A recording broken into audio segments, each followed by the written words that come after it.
Hello, hello, and welcome to Art Pop Talk. I'm Bianca. And I'm Gianna.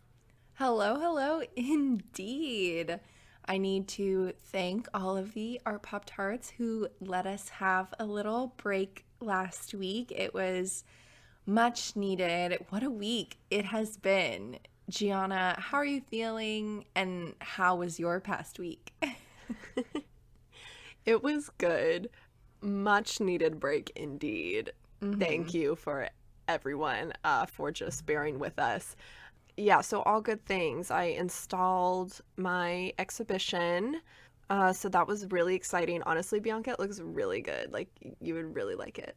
No, I know. I'm so excited to see it. Yeah, it's really cool because this is the first time I've displayed my prints with my sculptures, actually. Yeah. So yeah, And you have an artist talk on I do. November 19th. So can the Art Pop Tarts attend? It wouldn't be an artist talk without, of course, the tartlets. Yes, so there's a virtual artist talk. It's Thursday the 19th at 7 p.m. and that can be found at Modella Art Gallery's Facebook page. So yeah, I would love for you all to tune in. 7 p.m. Central Time.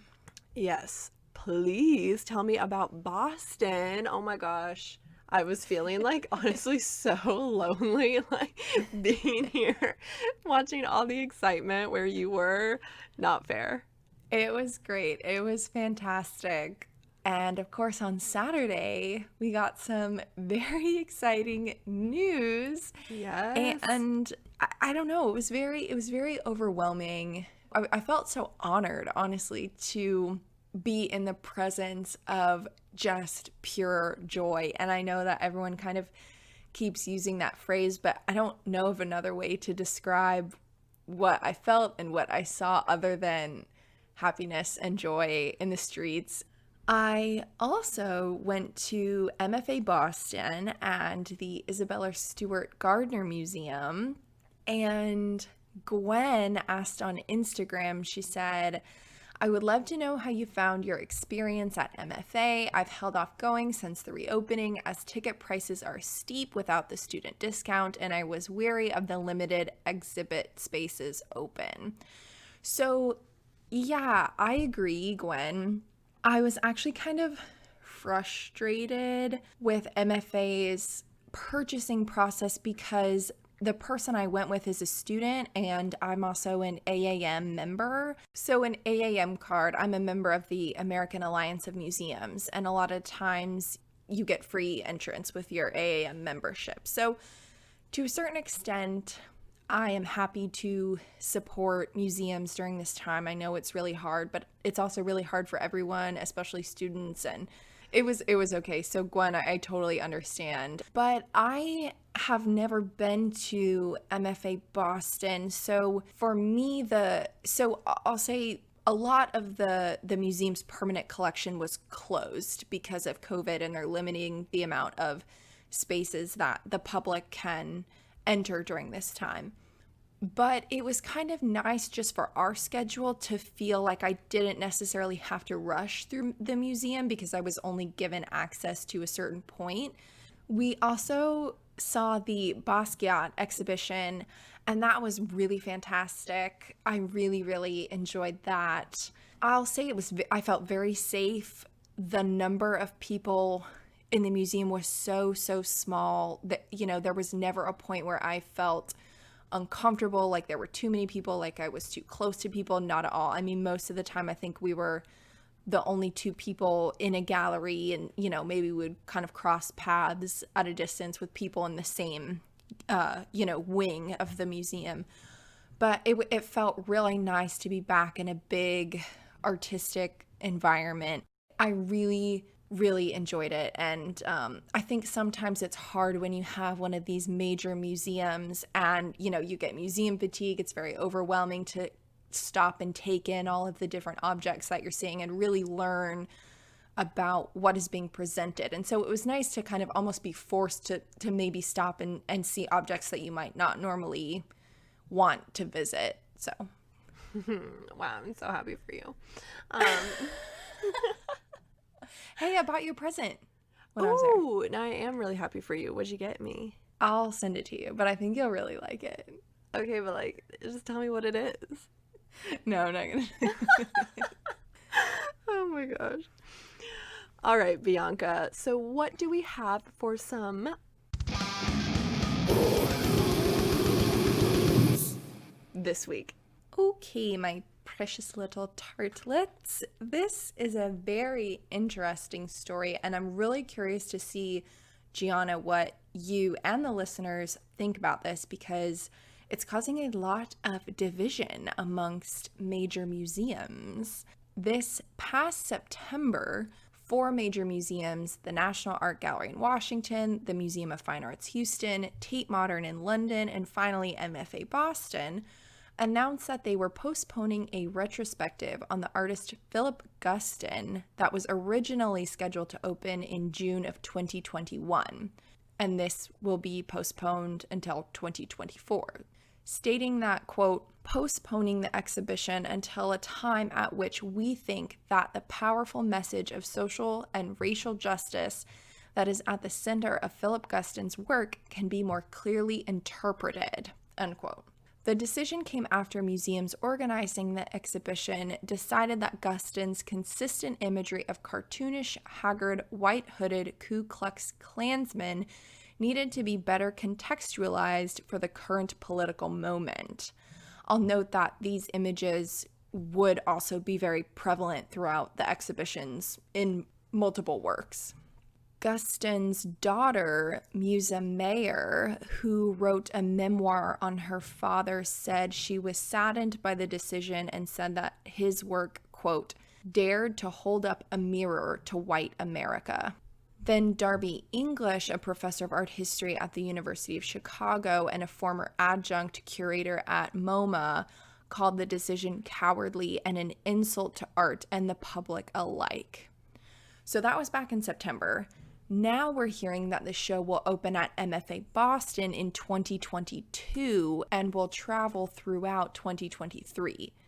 Matthew Teitelbaum, the director of MFA Boston, wrote that we need to, quote, thoughtfully reconsider how the work could be presented when the context in which we will present the work has changed since we first envisioned the exhibition. It's important to say that while Guston explored Klan violence against Black people in his work, while, this would inevitably lead us to consider the Black Lives Matter movement in relation to these images that would be presented, but Guston's Klan imagery also evokes considerations of anti-Semitism and Jewishness, in addition to the horrors of violence against Black people. Guston offered explanations of his Klan figures, the little bastards, he called them. He said, I almost tried to imagine that I was living with the Klan, what it would be like to be evil. The National Gallery's director has talked about today's America, that this country is not just the one in which George Floyd can be brutally murdered, but one also in which the U.S. president, soon to be ex-president, sees, quote, very fine people, among those white supremacists who marched in Charlottesville chanting, Jews will not replace us. So, in a recent open letter to the Brooklyn Rail, dozens of artists and writers argued that Philip Guston Now, the title of the exhibition, should be reinstated and that museum staff should prepare themselves to engage with the public and do the necessary work to present this art in all its depth and complexity. So a quote from an article says, the more courageous response from museums would not be to re-curate the show in the coming years, but to reinterpret it for now. So I personally am not a fan of Guston. His images overall have never really been visually appealing to me. Again, this is not to say that I think his work and his messages should be overlooked in any way, but I think this is a really good example of how museums need to be putting in the work to be actively anti-racist and to meet the needs of its community. So, Gianna, I'm just really curious what your thoughts are. I wasn't familiar with Guston's work prior to this debate, but in looking into it after, I will say the complexities of the images are intriguing when considering the cartoon-like fashion of the clan figures. In that regard, the chosen visual expression of Guston's paintings conceptually works really well, knowing the history and the racist rhetoric that comics or cartoons have. So using a type of visual expression to now dismantle white supremacy is quite interesting to me. This is yet again another great example, as you said, Bianca, to show how current events and important events that we need to support, such as the Black Lives Matter movement, have had a direct impact on the art world. But it is yet again disappointing that it takes a global movement to make curators re-examine their own work when they should have been thinking critically in the beginning. And with any show, as time progresses, the way we read the work changes. And this is something that we talk about all the time on the podcast. This is not new. The majority of this work has been created, in the 1960s? It's been a hot minute. And I agree, Bianca, why not reinterpret the work now and work to contextualize it in a manner that's more appropriate, truthful, and reflective of the time it was created in, and also the time in which it is being exhibited and examined.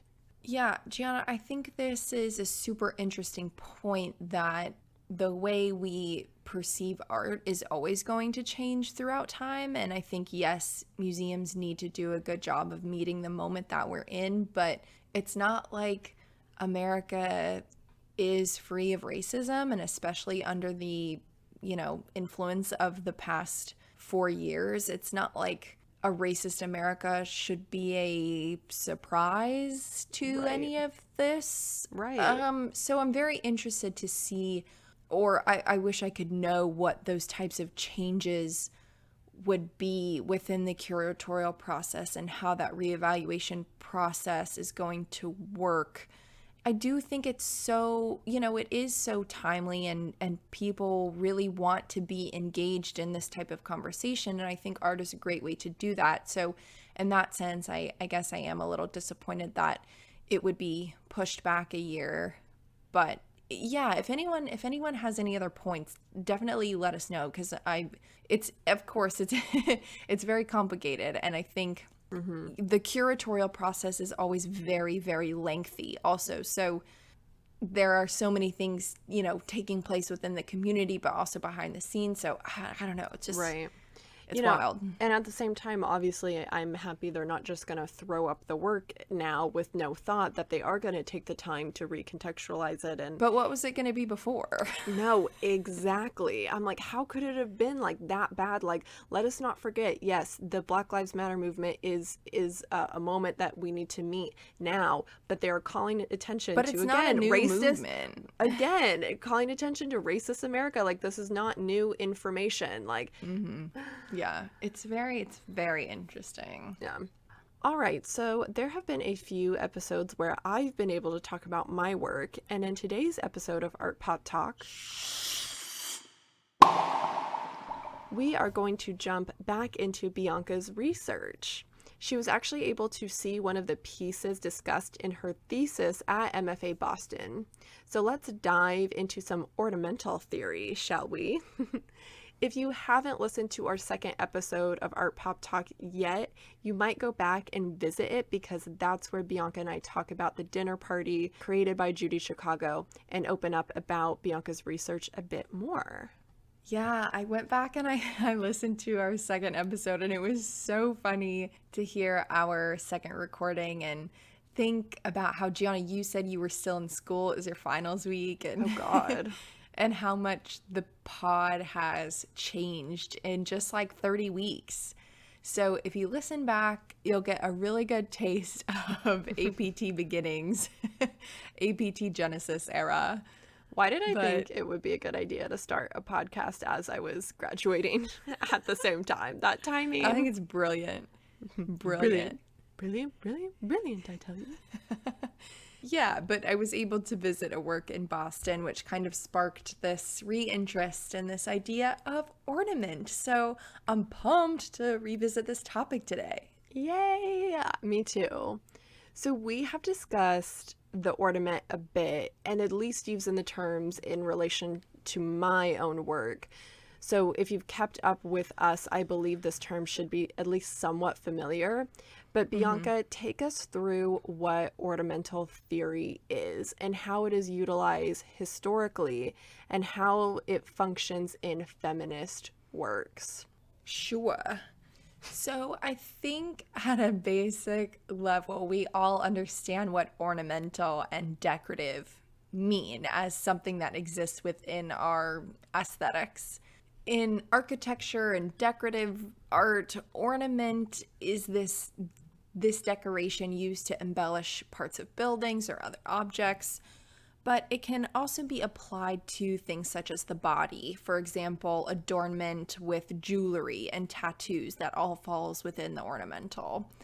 But it wasn't until I took this ornamental theory class taught by the incredible Dr. Irene Backus, honestly the star of art history. Oh my gosh, no, I can't. Oh my God, Irene, I love you so much. I miss you. So I took this class in grad school, and that's when the decorative arts were really academically placed within the art historical field for me. And when you go to a big museum, you know, there's always that floor, that wing that's reserved for the decorative arts. And we see all this furniture and stained glass and dinnerware, and oftentimes, you know, works from the home, objects that feel very personal, very domestic. And I don't want to speak for everyone, but those wings always feel like a dead space within the museum. You know what I'm talking about. It is like dead in there. And it's always like that room. It's always like darkly lit too, right? So yes. like you No, don't know like, if you're supposed to go in It's there. like scary. And you're like, is this like an archive room or am I supposed to be in here? Yeah. So it's not really, you know, a big tourist wing for general museums. And, you know, I've definitely been one of those people where I feel like if I'm visiting, I'm like, all right, I'm just going to breeze through this and skip right through this decorative arts wing and, you know. And when it was announced that this class would be one of the courses required for our graduate program, I think all of my colleagues and myself, you know, groaned about this boring topic and how it wouldn't be useful for any of us. And I feel so terrible about that now. I probably say this about every class, but it was just the best.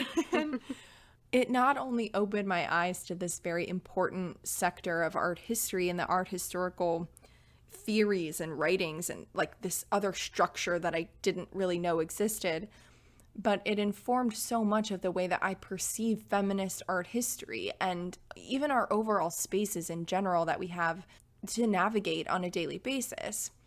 How the ornamental governs gender politics. And of course, these teachings opened up a whole section for me of my thesis. So to once again offer a brief synopsis on an entire genre of art history, some major developments in this theory are put forth by Alwa Regal in his Stilfragen, or Problems of Style, Foundations for a History of Ornament. Wherein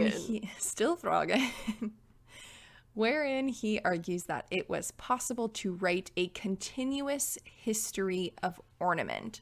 And this is important because it directly opposes these technical materialists, which perceived all art forms were always the direct products of materials and techniques, and that ornamental motifs originated spontaneously throughout the world at a number of different locations. But Regal is separating the ornamental from the overall fine arts object. Then Gottfried Semper was an architect and an art critic who took issue with this materialist view as well, in which structure and material conditions are the sole governors for architectural forms. And you may also know Adolf Loos, the Austrian architect against tattoos, who believed that ornament and decoration was a waste of time, labor, money, and materials, and connected this to social and economic structures. You know, I've got to say, I've never been a Lucian stan, but he's making more and more sense to me. Even though he's definitely super harsh on some things, but whatever. When are we ever not harsh? Touche. That's all we do here. You know what? I guess that's just art history in a nutshell. We're just bitching about other people's shit that we didn't even make. So whatever. Yeah. Yep. So all of this back history that we went over in the class led to these more nuanced conversations about ornament and gender, and how the decorative arts become this form associated with the domestic, with the feminine, and with women artists, like fiber arts, pottery, textiles, jewelry, etc. And it's that gendered connection between ornament and the dinner party that I explore in my thesis. Wow. Great little synopsis there. Thank you. So in chapter 2, you state, quote, Chicago's dinner meal interprets that consumption as something that hides the achievements of women, a metaphorical swallowing of women's history. Chicago's idea for her project would exemplify the point that while women are and were making significant contributions to history, their stories have continually been dismissed, end quote. Wow. I'm like quoting you. How do you feel? Honestly, I feel like super cool, not gonna lie. So, in taking what you just talked about in regards to the ornament, how does the complexity of women's history and the representation of women in history and women's art correlate to the ornament, now that we know that this gendering of objects does exist? This is such a great question. I'm also gonna do some quoting of myself here throughout this episode, so we're getting real fancy. I love that. You write AO right here. Ayo. That's me. This is me. You like me? So I'm going to read you this section from my chapter, which exemplifies the opening of my analysis on the dinner party and sets up the framework for how I see the correlations between gender, women's art, and the history of ornament. In his 1918 book, Foundations of Modern Art, French painter Aimé des Enfants says in his section on cubism, quote, there is a hierarchy in the arts, decorative at the bottom and the human form at the top, because we are men. It's a real quote. Well, this quote from Ozenfant. This is why we hate cubism, just to put things in perspective. This is why we hate cubism. So clearly this is like not the best statement in the world, but it also illustrates two key notions that are useful in the analysis of the dinner party. So first, it exposes a distorted value system within traditional Western art, in which the decorative and the figural are positioned to compete against one another. This is why you skip the decorative wing and you go to the naked ladies in your art museum. Second, this quote highlights the problematic gendering of the decorative arts as feminine and the figural arts as masculine. In his book, The Invention of Art, A Cultural History, Larry Shiner argues that beginning in the 18th century, the concept of art was split between the fine arts and the crafts or popular arts. He suggests that, quote, while the fine arts were a matter of inspiration and genius intended for refined pleasure, the popular arts were designed for mere use or entertainment. In a 1978 publication from the feminist art historical journal Heresies, a feminist publication on art and politics, American artist Valerie Jadon and Joyce Kozloff argue that, quote, since the art experts consider the high arts of Western men superior to all other forms, those arts done by non-Western people, low-class people, and women are categorized as minor arts, primitive arts, low arts, etc. The myth that high art is for a select few perpetuates the hierarchy in the arts and among people as well. So what Shiner and Kozloff and Jadon essentially claim in these two separate instances is that social structures of race, class, and gender informed this divide within the arts in a battle of power relations. The decorative arts were categorized as minor, low, or craft because the makers, users, and viewers of objects that are assigned to that category. It is therefore those two precedents, the hierarchy of the decorative versus the figural, and the problematic categorization of gendering those art forms that merge in Judy Chicago's The Dinner Party. So this coalescence then allows for a unique analysis regarding the reclamation of the feminine and the ornamental.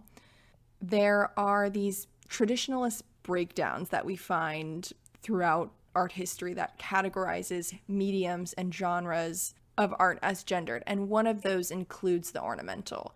Because ornamental arts were viewed as lesser than compared to the high arts of figural, it is deemed feminine. I just want to reiterate that. My goal, and I hope that this conversation continues, amongst all our listeners, we also begin to see these problems continued throughout our own personal space. So this isn't something that only exists within museum or gallery walls. The ornamental relates to all of you listening. Like I said a bit earlier, because the ornamental is associated with objects of the domestic space, which is still very feminized today, I think this is something to continuously be aware of when all of us think about our own objects that we may think of as being very personal or very functional in the home, but nonetheless do send these messages. Yeah. Sorry, I hope that wasn't too much. I know that was a lot of listening to my voice. No, it's not. And what I love about this conversation already is I have used ornamental theory to a point, and I just love to learn, man. I'm just impressed with you and your work. But it just goes to show, I think, especially when it comes to theories in art, you can take what you want from them, and then later on you're always going to learn new things as you're experiencing and working with objects. I feel as though in relation to contemporary works, ornamental theory is most commonly used in sculptural works, and I feel like that's just where I'm most comfortable with utilizing this theory, because you have a physical and conceptual manifestation of the ornament. Would you agree? That's tough.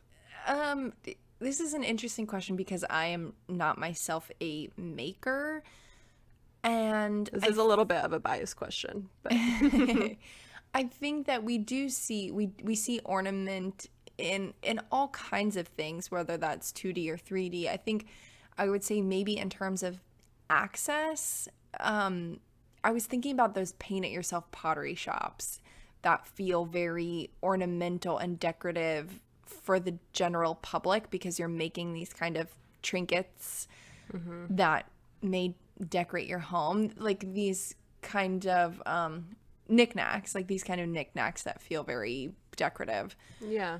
But I also think that contemporary artists and women artists particularly are working very hard, not to reclaim, but to showcase traditionally ornamental works like textiles and fiber arts in a very high art manner. So yes, I mean, I think those are sculptural installations, but I'm also thinking about textiles and weaving that are patterns within itself that are maybe not sculptural.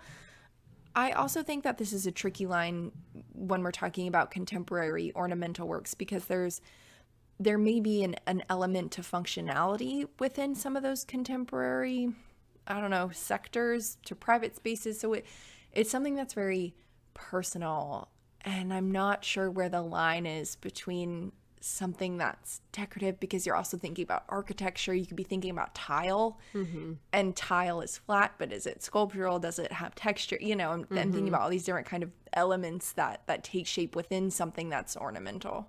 Right. Yeah. Like your example of textiles and fiber art, like even though it is a three-dimensional object at the end of the day that's being created, is the pattern itself something that's three-dimensional. Yeah. Because that's just at the end of the day like a visual concept.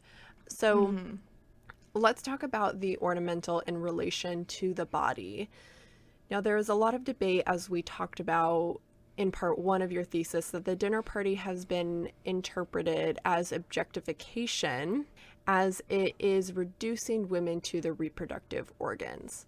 But we have also spoken about this installation more critically and what it means to have female bodies on display when thinking about consumption and that conceptual intent of the artist. What we have gotten into or haven't put into terms yet is the criticism amongst feminist scholars or theorists that Judy Chicago was possibly or unknowingly using biological essentialism, the idea that this is what women's bodies look like, and also making assumptions about people's identifiers, again, because of the reduction of the body. You argue, however, that while clearly aware of the anatomical symbolism and the implications those may carry, Chicago may actually be reclaiming this imagery, even going as far as to satirize it. So walk us through how this satirization of vulvas is working against essentialism and critiquing and playing into the ornament. I love this because I think this argument allows us to take a step back from the dinner party and can be used really as a tool in general to not take art so seriously all the time. Sometimes art is funny, and we're allowed to laugh at the ridiculousness that we find in visual culture. I mean, some things we see in museums are just ridiculous. And I think that that's a huge taboo we face because those of us in the field make it so damn intimidating for others to access and understand that humor sometimes gets left out of the conversation because we're afraid to laugh at ourselves and be laughed at, I think. So this conversation started happening as I did more research on Judy and her vision behind the work, and I actually had a conversation with an advisory member of mine who said to me, like, isn't this funny? And I was like, wait, what? Like, this is not a joke. Like, this is feminism, you know? You're like, no, it's vaginas on a plate. It's hilarious. But once I stepped back and I just looked at what Judy was presenting to us, like, it's a table of kitschy, brightly colored, embellished vulvas. Like, what is this? Well, today we use this intersectional understanding that not everyone who identifies as a woman was born or assigned female at birth. I argue that it's unlikely Chicago wished to promote a highly essentialist feminist message when creating the plates of the piece. I argue actually the contrary. I think while clearly aware of the anatomical symbolism and implications those may carry, Chicago is actually kind of reclaiming this imagery and goes as far, like you said, Gianna, to satirize it. In one scene of a documentary called Right Out of History, it's a documentary on the making of the piece, Chicago is shown working on this incredibly intricate and very delicate Emily Dickinson plate. And in the documentary, she says, "Oh, Emily, I know you want to get up off this plate. You don't belong on here." So this quote supports the idea that Chicago clearly knew women and their bodies should not be reduced to their anatomy and should clearly not be embodied in decorative objects, although protesters may believe otherwise. So rather than examining the work at face value, Chicago is bringing a certain degree of humor to the table in an attempt to reclaim what has been continually displayed throughout the history of art. What is more funny and more ridiculous than carving 39 vulvas and putting them on a dinner plate for party guests to enjoy and theoretically eat? You are eating pussy at the dinner party.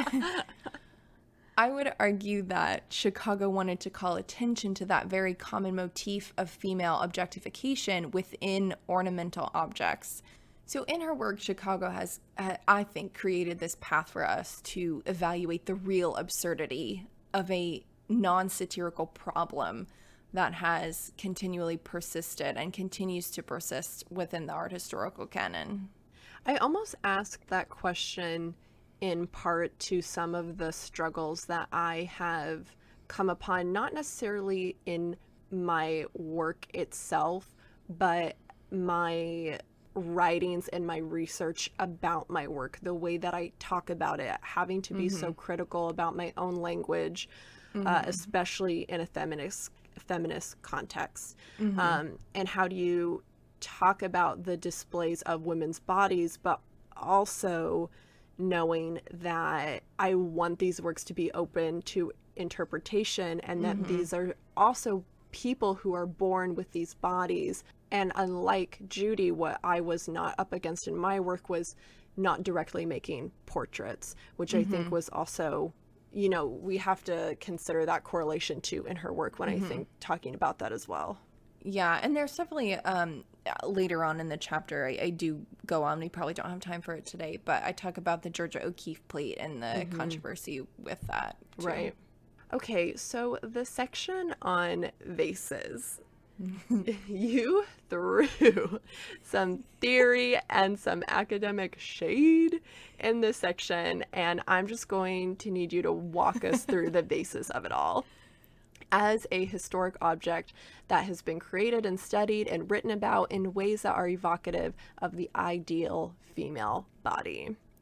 You also mention a 2010 publication called Sensuous Surfaces, the Decorative Object in Early Modern China by Jonathan Hay, where he explores the decorative arts in Ming and Qing dynasty China. In it, he argues that our interactions with decorative objects, like other artworks, are transactional. In other words, decorative objects hold a sense of agency. In contemporary terms, and when we discuss the dinner party, we do talk about the agency of reclaiming the female body through our visual display and control of it. But particularly, the use of sculpture is really important when thinking about the piece that make up the installation. What objects are carrying the agency and how? And in response to Hay's theory, you don't disagree, but you more take it a step further to say that, of course, these are now loaded objects that now have gendered agency because we gendered objects, and in this case, vases. And we don't see the fascination or the correlation with aesthetics of objects in relationship to male bodies. Yes, that's right, Gianna. I mean, Hay's overall argument is super cool. I think this idea that objects have agency is wildly fascinating. However, as I work through it in the chapter, I write that the connection between female bodies and the ornamental is by no means a newly conceived notion, right? So it certainly did not begin with the dinner party, this connection. And I offer an example by which the female body has been used both historically and in a contemporary manner to illustrate how the comparison of object-body relations problematically guides an unfeminist canonical discussion of art objects. So, in 1542, the Italian poet Agnolo Firenzuola completed his book on the beauty of women. He draws these images of vases, which you can view on our Instagram. I highly recommend you look at these vases so you can understand the description I'm about to read. The vase on the far right, with its long neck rising delicately from its shoulders, is like a woman with a long, slender neck and wide, graceful shoulders. The next vase has sides that swell out around the sturdy neck, making it appear more slender, and this resembles the ideal fleshy-hipped woman, who needs no belt to set off her slender midriff. In contrast to the first, the third vase is like a skinny, angular woman, whereas the fourth, unlike the second, recalls those over-endowed women who are simply blocked out by the mallet without being finished by the chisel and the rasp. I don't know why I'm laughing at like the 15th century use of the word midriff. So although written in 1542, so 16th century, Firenzuola, his objectification of female bodies via the ornamental and his universalizing proposal that female bodies are represented by 4 kinds of vases, that's it, you just get 4 kinds and you're put in one, is unfortunately not something that has escaped academic understandings of the decorative, nor has it escaped the way in which artists create works that represent female bodies. So moving back to Hay and your quote, Gianna, his claim, again, is very compelling and is presented very convincingly. However, I do say that I take issue with this comparison from 2010 between decorative objects and female bodies in particular.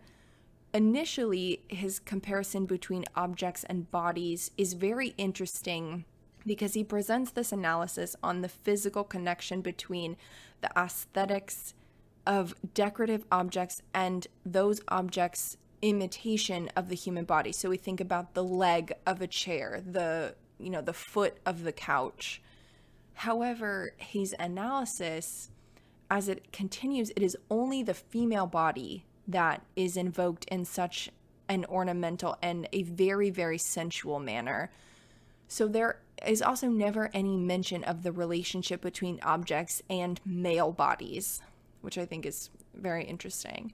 Hay's examination of these objects is very similar to another analysis by Firenzuola on an ancient vase called the Mona Lampiata.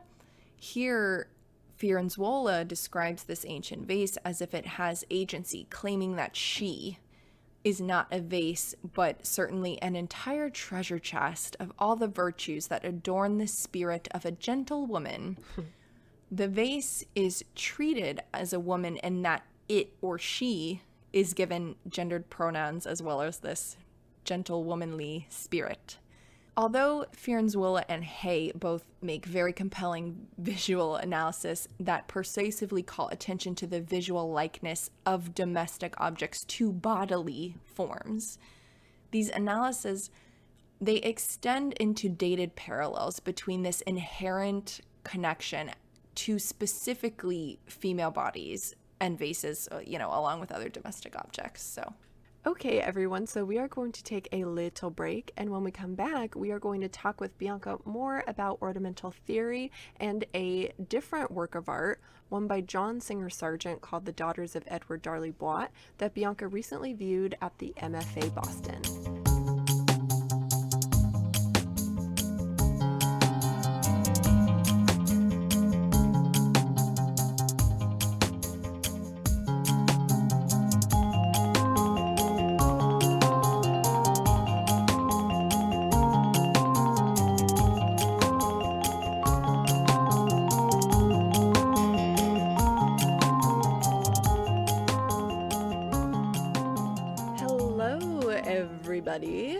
Well, if you're sitting here staring at your vases or household objects and wondering what literally every object means and does it have a fucked up connotation, welcome back to Art Pop Talk, the place that makes questioning everything and turns into an existential crisis. Museum juice. We had a APT staff meeting last night, and we're gonna bottle up some museum juice, which is just the feeling of existential dread you get when you walk into an art museum. And I think we should really capitalize on that. Yeah, I think we need to start patenting that, make it happen. Totally. Let's just add that to PA's list. She'll love that. Miss Kaminsky, please start bottling museum juice. Okay, so where do you begin? Okay.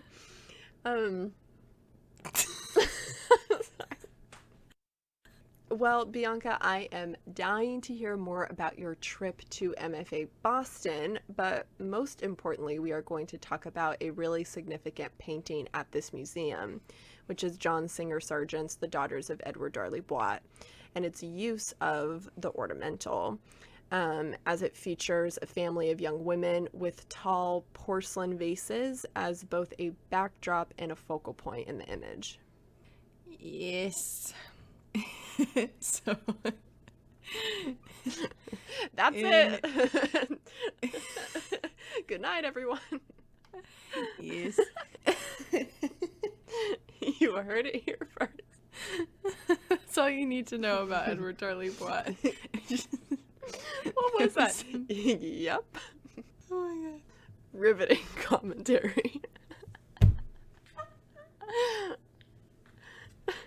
In 1882, American painter John Singer Sargent was commissioned by his friends Edward Darley Boit and Mary Louisa Cushing Boit to paint a portrait of their 4 daughters. Although the parents were both Americans born into great wealth, they preferred living in Europe to the United States. So this painting not only features portraits of their 4 young girls, but also the lavish interior of their Parisian home. This work has been the subject of numerous art historical studies given its unique composition and Sargent's unconventional means of representing the children. Unlike a classic portrait that might offer the viewer some deeper understanding of the sitter or sitters, the daughters of Edward Darley Boit rather appear to be part of the interior space itself, as their bodies are visually echoed in the shape, size, and placement of the 2 large Japanese vases or urns that accompany the girls in the foyer of their home. So, in using the visual descriptor from the MFA Boston, Sargent placed the Boit girls in an intermediate space. The entrance hall, neither entirely public nor entirely private, that is brightly lit in the foreground but recedes into a vaguely defined drawing room, half lit with mirrors and reflections.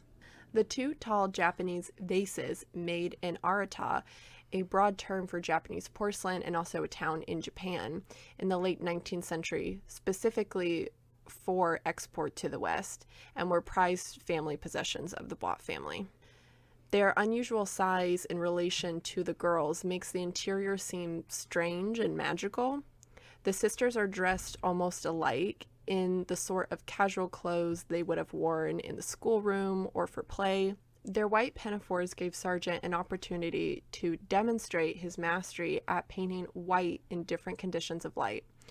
Only the youngest girl, Julia, engages the viewer, while the older girls recede progressively into the shadows, becoming increasingly indistinct.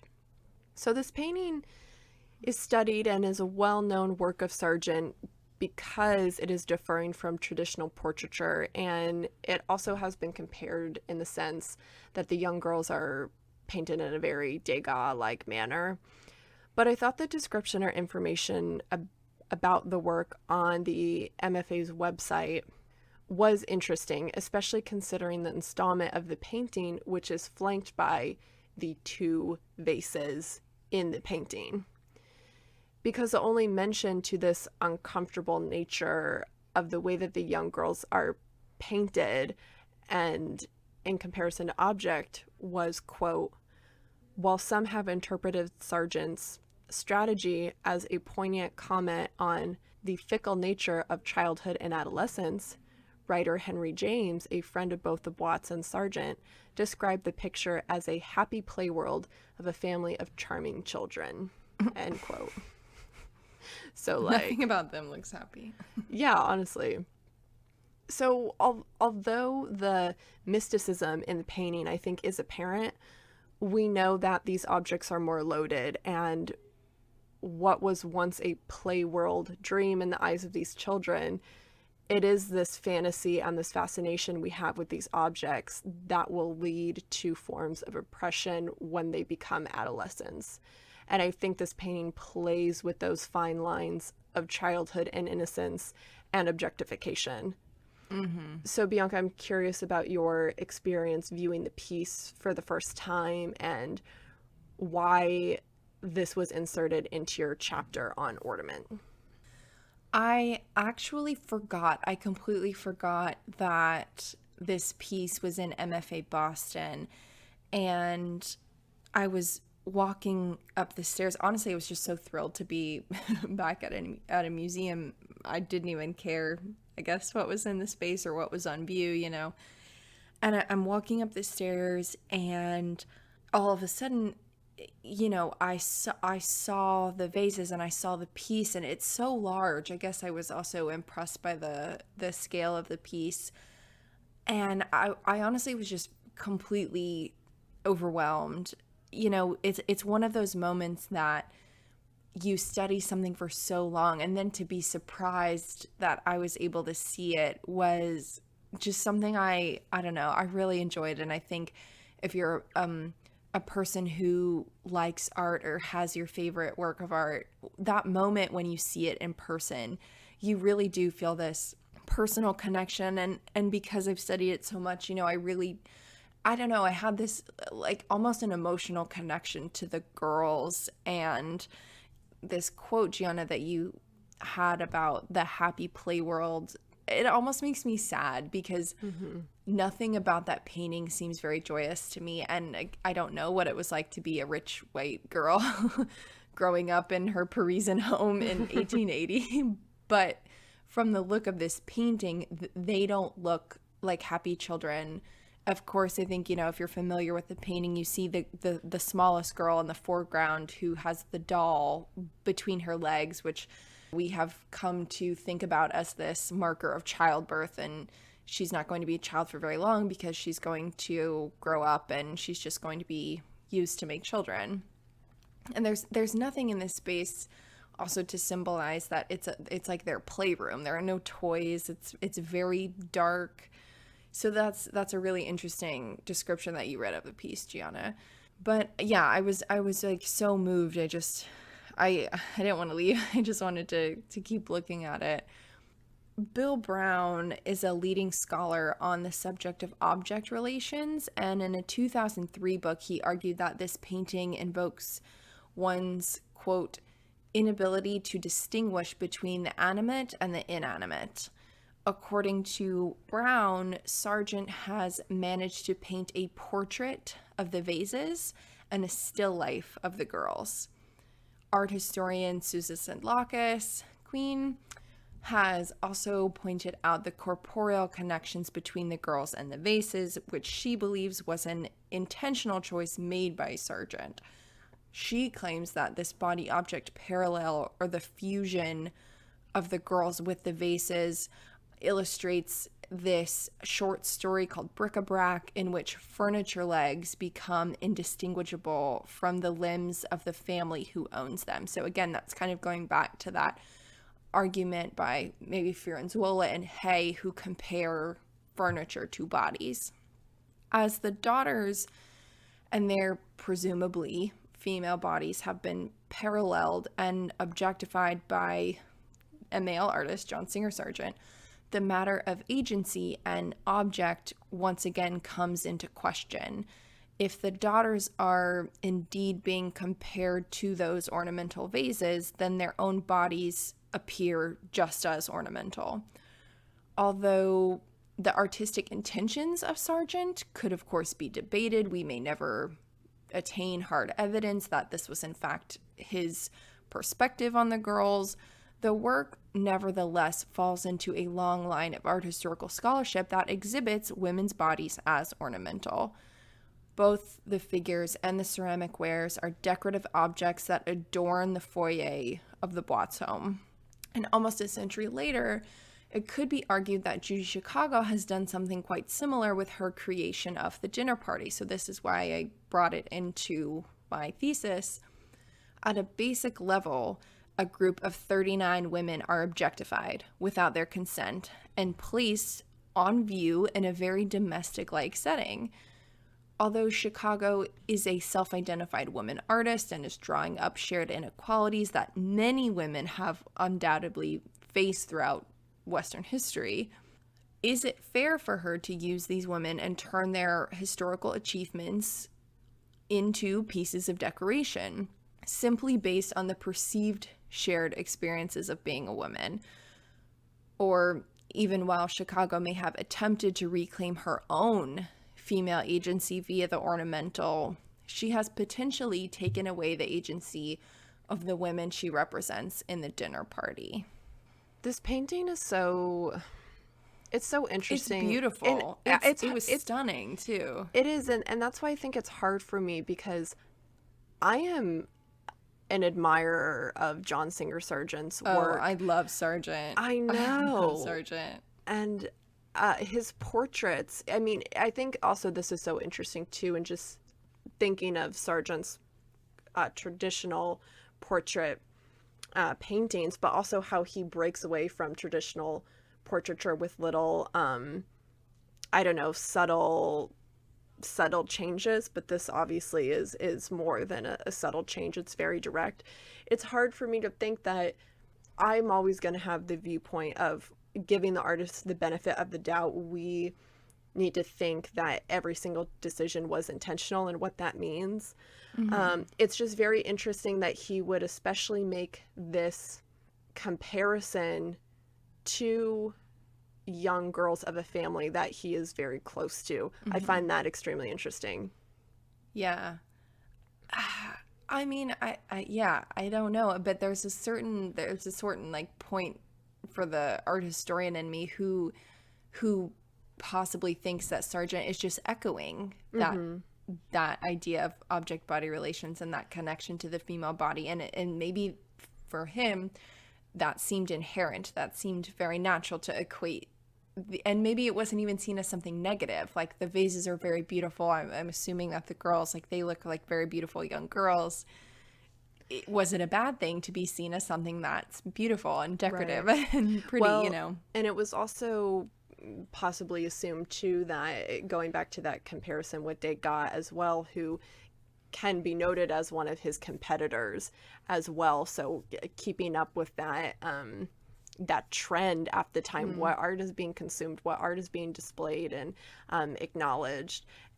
I don't know, it's hard because it's also okay to like this painting for all of its complexities, which I think is how I enjoy it. Yeah, for sure. I love Sargent, and I do have an episode planned for us in the works on John Singer Sargent's Portrait of Madame X, which I'm just, I can't wait. Love. Yeah. Who, by the way, looks like Irene. Looks like Dr. Irene She Nakis. Exactly like her. Exactly like Queen. her. Oh my God. Queen. So thank you all for listening to this episode today. I know it was a lot of my voice yelling art historical garbage at you, but I appreciate it. And, of course, I always want to hear your thoughts. I want to continue the conversation. We also wanted to let you know that there will be no episode next week because of Thanksgiving. We hope that you are all able to have a safe, and happy Thanksgiving. And we will return on December 1st with a very special guest interview. Eek! So next week, be sure to catch up on your APT. And while we're on break and you're telling all your friends and family about this amazing podcast that you love and that you listen to and that you're so thankful for, why not give us a rating and leave a review wherever you listen? We would appreciate it so much, because Bianca and I are so thankful for all of you. Oh, I'm so thankful for APT and you, Gianna, and PA Audrey Kaminsky, and our graphic designer, Sid Hammond. I'm so thankful for the APT crew and all of the amazing art Pop-Tarts. Yay! So I wanted to let you guys know that we are also now on Amazon Music. Tell all your friends who use Amazon and have Amazon Prime that they can listen there as well. With that, we will talk to you all after the holiday break. Happy Thanksgiving, everyone. Bye.